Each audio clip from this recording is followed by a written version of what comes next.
is what you're made of. You are perfect and pure, even if you're not sure. It's what you're made of. L-O-V-E, love.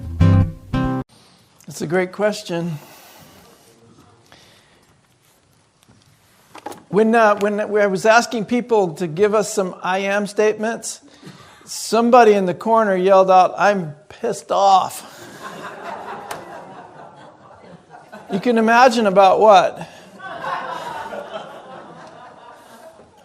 That's our human side, and we can acknowledge those feelings. I'm scared, I'm angry, frustrated.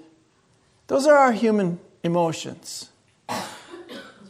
Probably isn't quite appropriate when you're attempting to understand that you are spirit, that you are light, that you are love. But it is important to acknowledge that we are evolving from the human consciousness to spiritual consciousness. So it's okay to acknowledge your human feelings.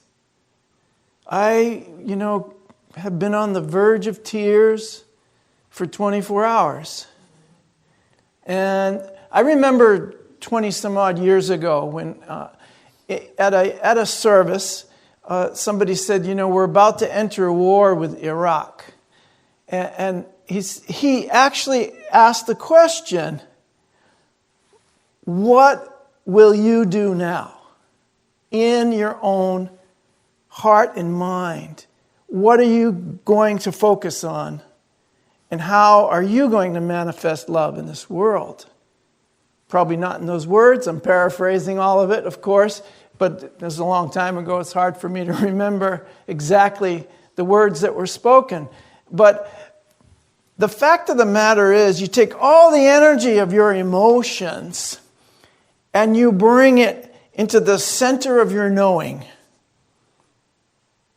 And without fear, you walk into the world as the light, as the Christ. It doesn't change who you are and what your purpose is here.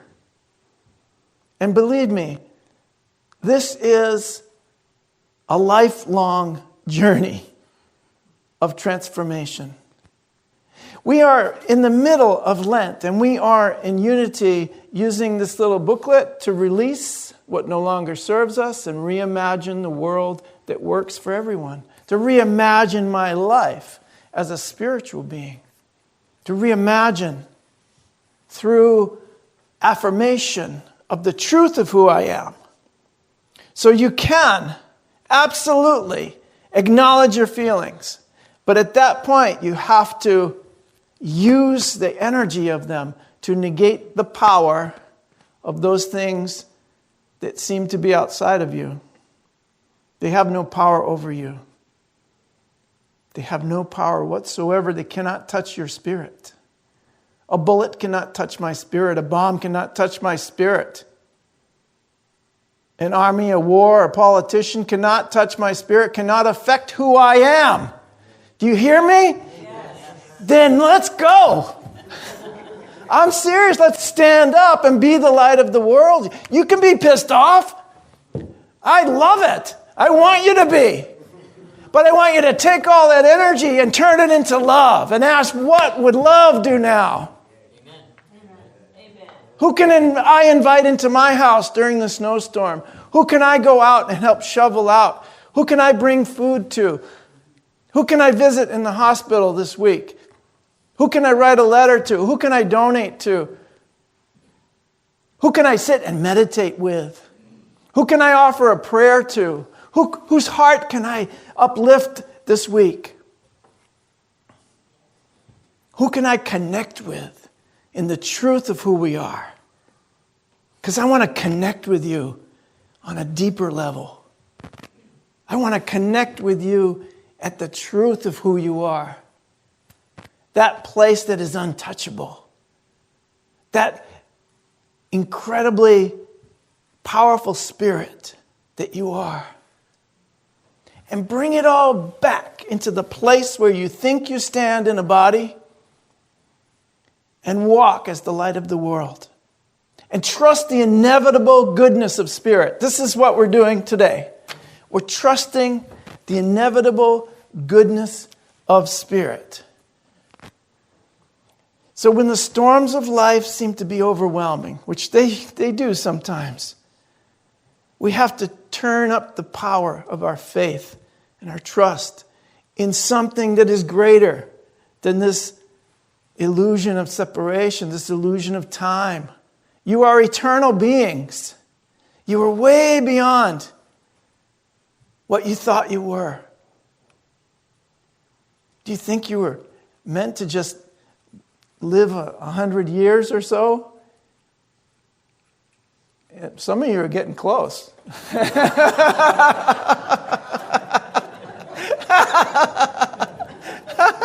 I wish Joe was here. He's going to be sitting here at 100, I know it. But do you think that's all there is? Just to be here 70, 80, 90, 100? Maybe 120 like John says he's going to be. He'll still be telling you about your feet.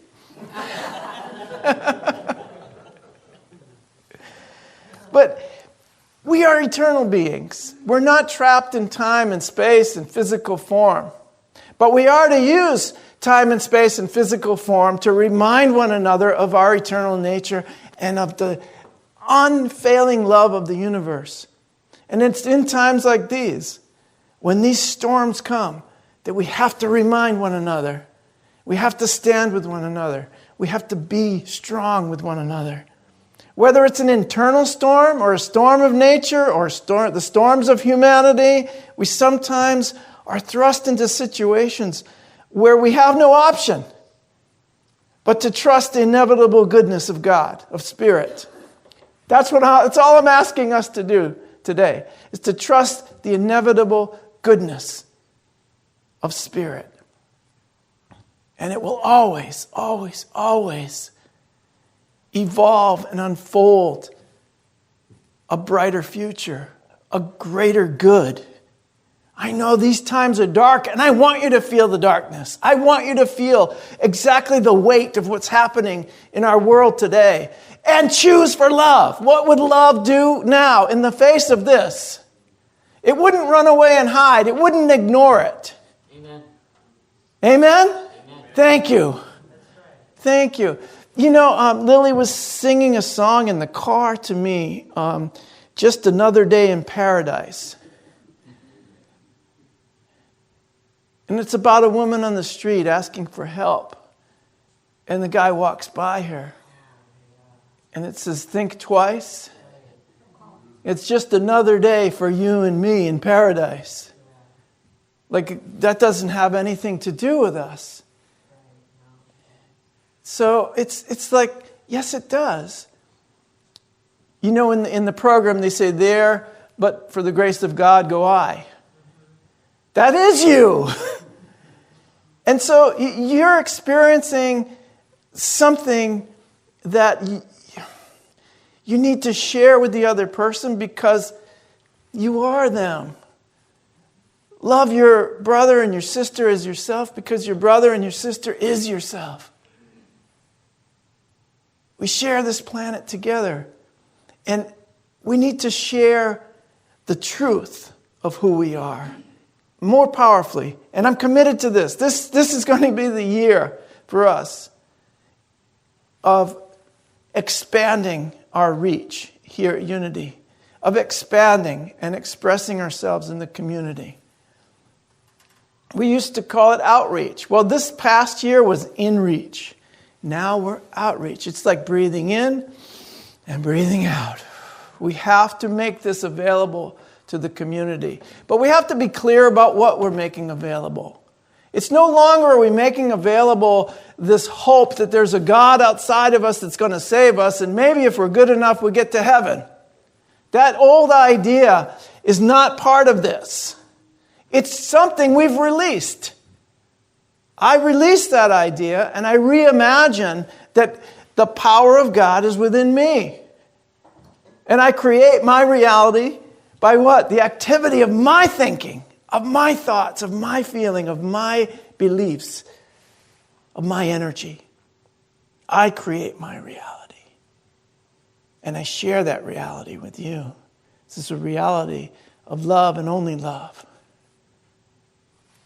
So in these incredibly challenging times, that's when we must remember, no matter how devastating the effects of the storms may be, things will change.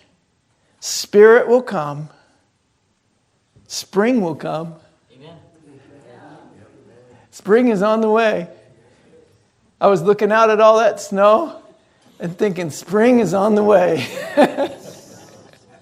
I love the snow too. But enough is enough. And helpers are everywhere, as Kathy said in her meditation. I love it. We never talk about what's going to be in the message or in the meditation. Helpers are everywhere. So it's important to remember the inherent goodness of God within each and every one of us. And this inherent goodness will prevail. It doesn't mean that we disregard our human responsibility. It doesn't mean we become complacent in matters of great concern. Just the opposite. We can use our power of faith and light to increase our confidence that we have much more power and influence in the spiritual realm than we ever thought possible. We are the light of the world. It wasn't just Jesus is the light of the world. His name was Yeshua, by the way. He came to show us that the light is already in us. If you read John, the Gospel of John carefully, you'll understand this. The light is already shining in the darkness. It's already here. And the darkness has not overcome it. We get afraid and we get mad and we get angry and we get frustrated because it looks like the darkness is really prevalent. It looks like the darkness has more power. It looks like the darkness has taken over already. But no, the light is still here. It's always here. And the darkness has not overcome it. It can't even touch it. When the light comes into the room, the darkness disappears. Darkness is just absence of light. So folks acting out of darkness or evil intentions or just ignorant intentions, they are just lacking in light, in consciousness. Guess what? You're here to bring it to us. You're here to bring that light. You're here to shine that light. Yeah. No matter what, the light is still here. It's shining, and the darkness has not overcome it. And you're evidence of that. Whatever you've gone through in your life, you are 100% successful in overcoming those challenges so far. You're sitting here today, and all of those challenges are in the past. And believe me, what's going on today is going to be in the past very soon. Amen.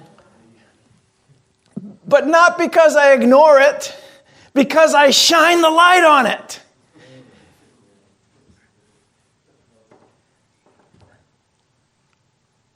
John came in this morning, he says something like, denying my mind to connect with the divine. And I said, no, you're directing your mind to connect with the divine. You have to direct your mind. For so long, for so many years and so many traditions, we tried to deny our minds. It's not possible. Because our mind is the mind of God. It's just how do you use your mind? Are you using your mind for the endless chatter of your grievances? Or are you actually practicing forgiveness, which means you are the light of the world with me?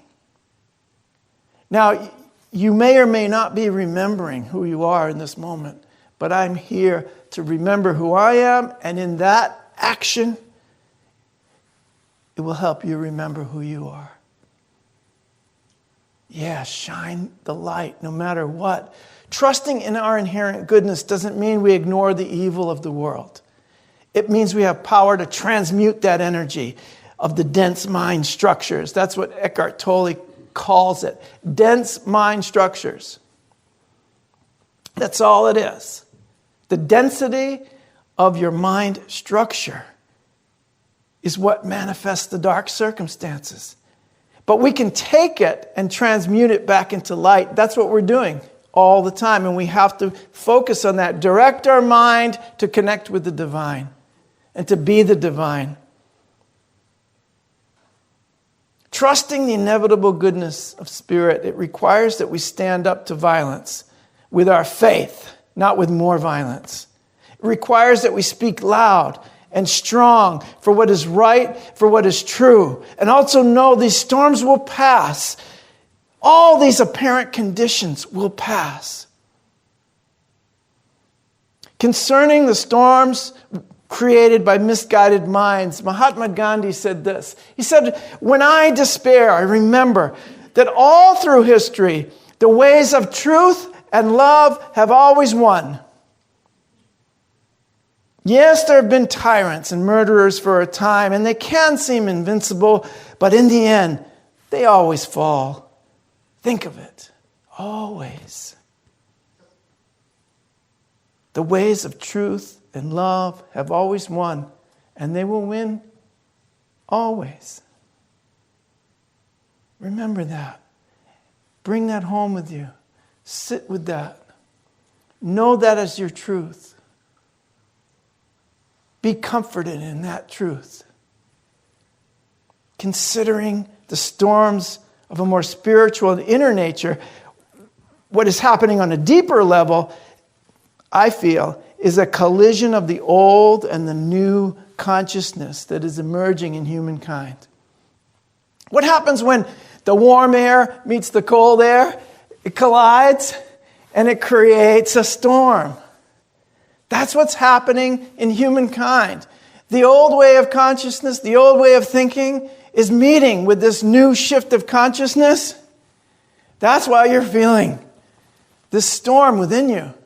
There's an inner storm that's happening. Something's emerging. Now, this is a way to look at it. Dan Brown, author of the Da Vinci Code, said this: "Throughout history, every period of enlightenment has been accompanied by darkness, pushing in opposition to the light. Such are the laws of nature and balance." Now, he's written a lot of books. I love this guy because he's a very deep and expanded thinker. You know, I like the way he looks at things. And it's true in history, every point of enlightenment, every period of enlightenment has shown that there is the old way of thinking fighting against it. And yes, it creates a storm. But this is how I look at how a storm breaks up. You go to the eye of the storm and you sit there and it gets bigger. And the eye gets bigger and the outside circumference of the storm starts to dissipate. And the eye gets bigger and bigger. And pretty soon, that light that's on the outside meets the light that's on the inside, and the storm has disappeared. Do you get that one? The light on the outside meets the light on the inside. And that's where the storm disappears. We need to stay centered in our light. The ways of nature and evolution are actually working for our benefit. If we experience the power of light directly and all at once, we won't be able to handle it. It'd be like trying to jump into the sun to get warm. You'd burn up. It's like, I want to know what's on the other side of the black hole, but I can't go there just yet. I still have a body. I want to know if there's something on the other side of the black hole. They say nobody has ever known. Well, I want to know. Remember your little grandson, Denny? He said, I want to be the first one to jump into the black hole and find out what's on the other side. I was like, wow, this kid's with me. This is great. Who raises kids like this? He wants to be the first one to go into the black hole. So you can't understand the totality of reality from this point of view. Our minds cannot comprehend the totality of reality. The truth has to be revealed to us little by little, in exact proportion that our minds can understand at any given time. So the ways of nature and evolution are working for us. You know, quite often, I've asked myself, quite often, how can human beings be so vile and violent and ignorant and unconscious? How can so many be in such darkness? And then I remember, it's part of the evolution of the species. The old ways of thinking are simply fighting desperately for survival. I've said this many times. It's the ego's last stand. And it seems to be taking a long time because our perspective of time is just limited to these few years that we're in this body. But if we think of it as a greater evolution over thousands and thousands and thousands of years, then we can understand that it is transforming, that we are transmuting the energy back to light. And it won't last forever. In the middle of the storm, it might seem like we will never survive. I'm sure there are some people who were stuck in that snow who felt like they would never survive. And all of a sudden, the helpers came and got them out of their house. World Central Kitchen showed up on Cape Cod. That was a surprise to me. And when I went out shopping, I met a lot of workers who were, from the electrical companies, some from Canada, who came to help us. And, they were all like dragging themselves through the grocery store because they had been up all night for 2 or 3 nights in a row working on the power lines.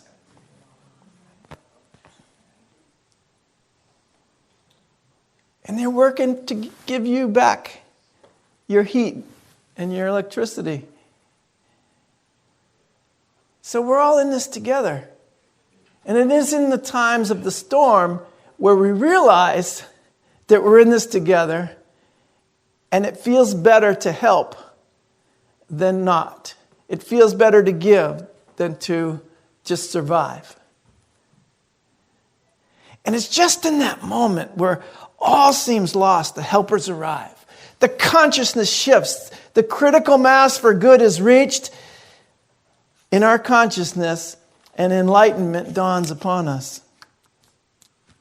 The light of dawn of this new day is on the horizon, my friends. I want you to hear this. The light of a new day, of the enlightenment of the species, is just right there. It's right on the horizon. You can see it, just like I can see spring right now. Before you know it, the birds will be chirping, the leaves will be back on the trees, and it'll be 80 degrees out there. And the same is true for humankind in this part of their history. We're going to learn to live together. We're going to love one another. We're going to do away with war, with weapons. We're going to use our money to help other people. And we're going to live as one human society.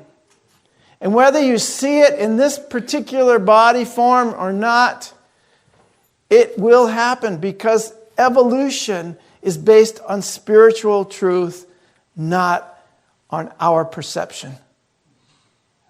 And we are evolving. Amen. It's just taking a little longer than we thought. Amen. So, in truth, I want you to remember this. The fact is, the change is already here. Spring is already here. It's here in my mind. I can see it. I can feel it. And when it's 80 degrees out, you can come and tell me, you were right. Spring came. Wow. And the same will be true for the shift in consciousness that will occur in humankind. It's already here. It's right here in our hearts and our minds. We can see it. The spiritual truth is there is only love. The love of God and Spirit is all there is in the universe. It's pure energy, and it's waiting for you to shape it into your reality.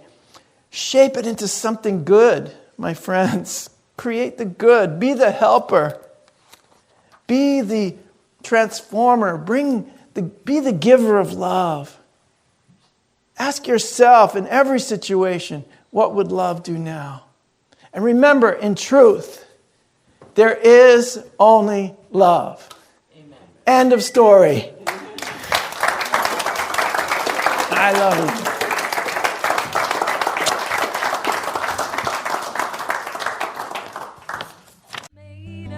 You have been watching the message from our Sunday celebration service here at Unity on Cape Cod, providing a positive path for spiritual living. Please join us every Sunday morning at 10 a.m. at 147 Walton Ave, Hyannis, Mass. And visit us online at unityonCapeCod.org. This video was made possible in part through a grant from Unity Worldwide Ministries and the Templeton Foundation.